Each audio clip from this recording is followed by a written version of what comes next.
Progressive Congress (APC) has criticized the presidential candidate of PDP, Atiku Abubakar, over his plan to grant amnesty to the looters of the country's resources if elected in the forthcoming election.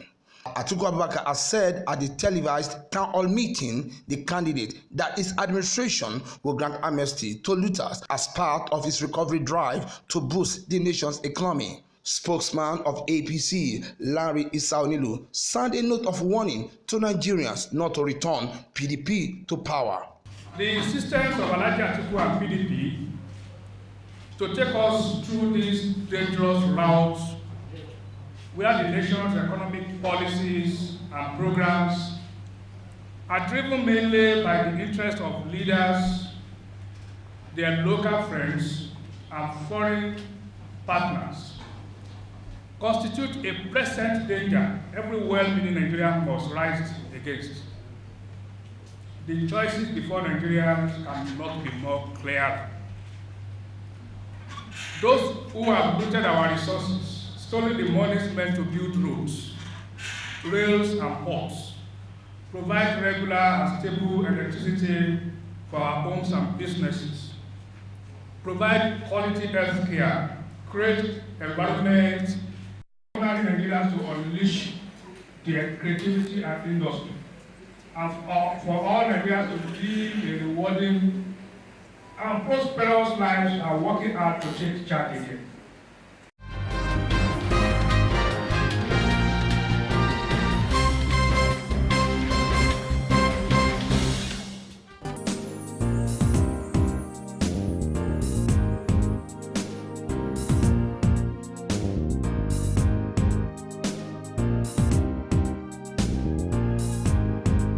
Senator Kabiru Marafa of Zamfara Central has commended the Independent National Electoral Commission (INEC) for maintaining its earlier position of the rejection of all Zamfara APC candidates in the forthcoming general election.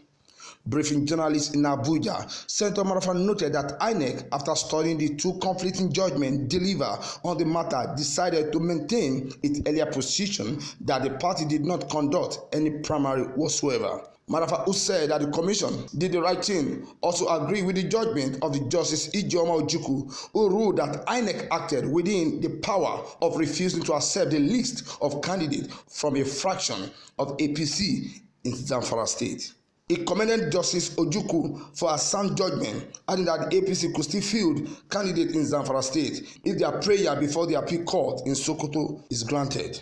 To tell the court that, look, we have problems, so give them for the people as much variety as possible by allowing APC to field the candidates. If the court agrees, that will enrich the political space, the choice, and everything. If the court agrees, I hope and I'm optimistic the court will agree, because that is also justice and fairness. Okay? Now, but in the event that didn't happen, that is why I told you I understood the APC leadership very, very well. I will support APC leadership, even if they were going to send the Irish candidates that, you remember, day before yesterday. If they say that we are going to send the Irish candidates, I would not fight Oshimole over that. I said it here. But I would not participate in that thing. I would not. Because APC as a party is in the business of contesting elections. Okay? So if they go into their business, you can't fault them. But me as a politician, I am in the business of protecting my constituents. So if the people you are presenting are not what we want, I would not follow you to the battlefield. I wouldn't. And I can assure, within the parties that are contesting in Zamfara, there are some good men and women that we can trust.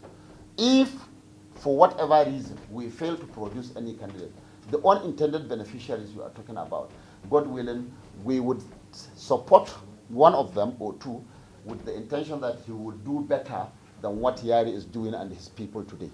The Zamfara Central Senator noted that the development has shown that INEC will conduct credible, fair, and transparent election, just as admonished the Commission to always stand by the truth, no matter who is involved.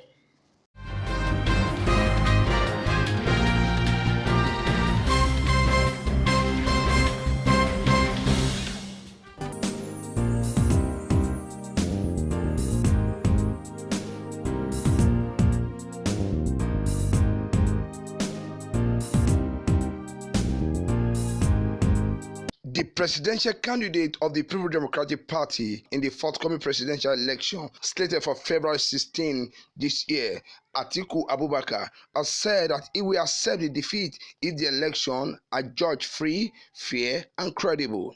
Atiku spoke on Wednesday in a response to a question by Kadiria Ahmed, who had moderated the candidate, a political platform hosted by NTA and sponsored by MacArthur Foundation. Atiku said, having lost election before, he will accept the defeat if he is satisfied that the electoral process was devoid of malpractice.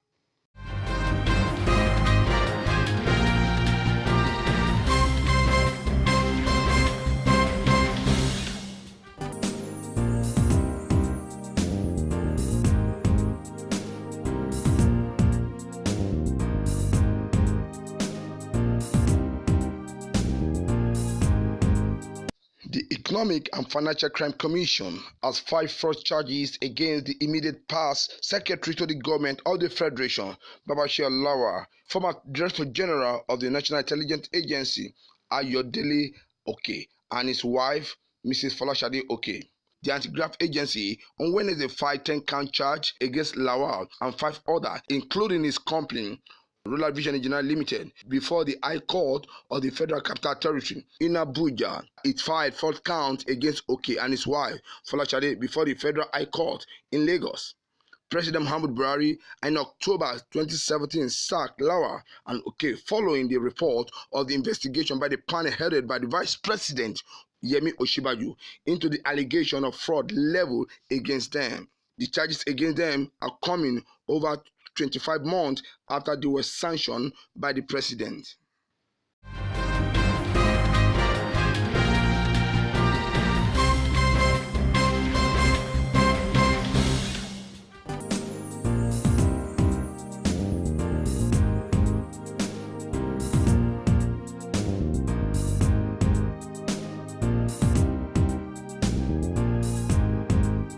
The appeal court has dismissed a request brought by suspended Chief Justice of Nigeria, Walter Onoge, for a stay of proceeding in his trial at the Code of Conduct Tribunal. The court, in its ruling on Wednesday, said the request brought by Onoge was brought in a vacuum without a proper backing of legal provision, while issues are being granted. According to the appellate court, Onoge's lawyer had argued that the application was brought before the tribunal on January 14, refused to entertain their request challenging the jurisdiction of the court, with other motion before the proceeding with the main trial. The court, however, read through the words used during the January 14 adjournment of the tribunal, wherein the CCT slated January 22 for hearing of the motion in the matter. The ruling implied that CCT cannot proceed with the trial of the Chief Justice for the alleged false asset declaration. The CCT had postponed the trial based on the last week directive of the appeal court.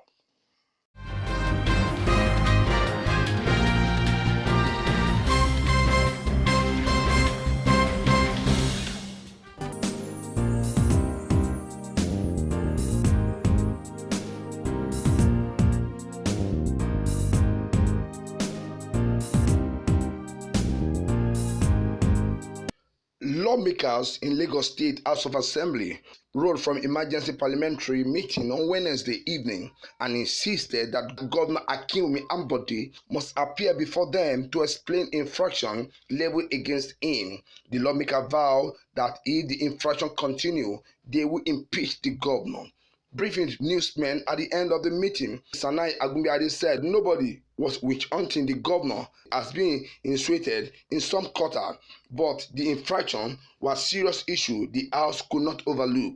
According to him, the House decided to correct some wrong information and misconception being bounded around by the House resolution on Ambode last week Monday, stressing that the House was not saying that Ambode should end his tenure, but that because of the issues surrounding the 2019 budget, he was summoned by the House.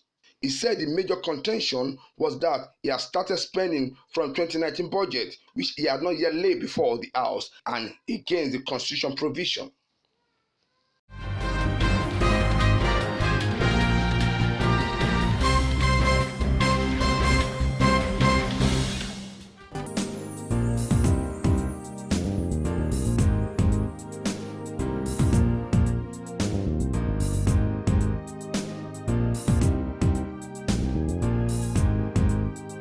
Kaduna State Governor Nasir El-Rufai says he does not care if he lost the forthcoming governorship election so long the exercise is conducted under a transparent manner. El-Rufai said this while speaking at an event organized by the State Peace Commission, National Peace Commission, and the United Nations.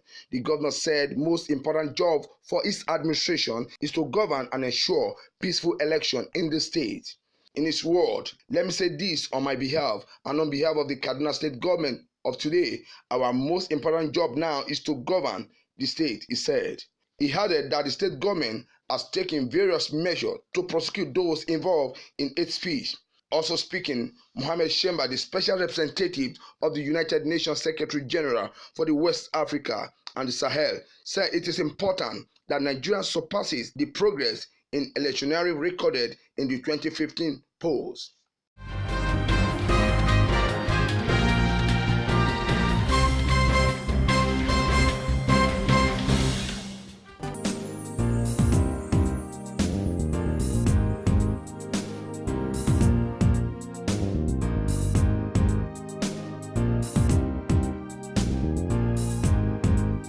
Minister of State for Petroleum Resources Ibe Kashuku says the federal government is targeting about $2 billion from oil and gas lease license renewal. Kashuku disclosed this from newsmen at the just concluded Nigeria International Petroleum Summit in Abuja. According to him, we projected for the license renewal probably around $2 billion. Right now we're at about $1.2 billion. I don't have the total number of the people renew, but I'm aware it should be around 20 to 30 renewal, he said. He said although most of the licenses were due for renewal between 2019 to 2020, the ministry decided to start early for some policies reason. According to him, the law allows that one can renew license 6 months before expiration. The Kashuku noted that renewal was necessary for many companies to have the opportunity to access money from the bank for investment. He added that the company that had less 6 months for their license to expire will not have access to funds from any financial institution.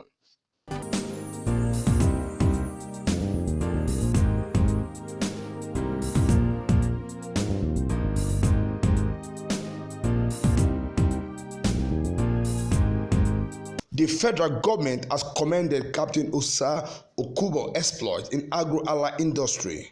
President Muhammadu Buhari gave the commendation in Benin during the courtesy visit to the Oba of Benin. He pointed out the Captain Osa Okubo's exploit in agro-ally industry is commendable, and for the fact of his sacrifice, the risk he took, and even to sold one of his private jets to be the biggest and successful greenhouse farm in Nigeria. All I will do is to pressurize the ministry to make sure they have started so that we can see with your own eyes. About the power program, as I said, when we were driving from the airport here, the governor, it was one of the issues he really emphasized to me. I promise Your Majesty I will look into that. On security, I thank Your Majesty for appreciating what the government has been able to do. And we accept your recommendation.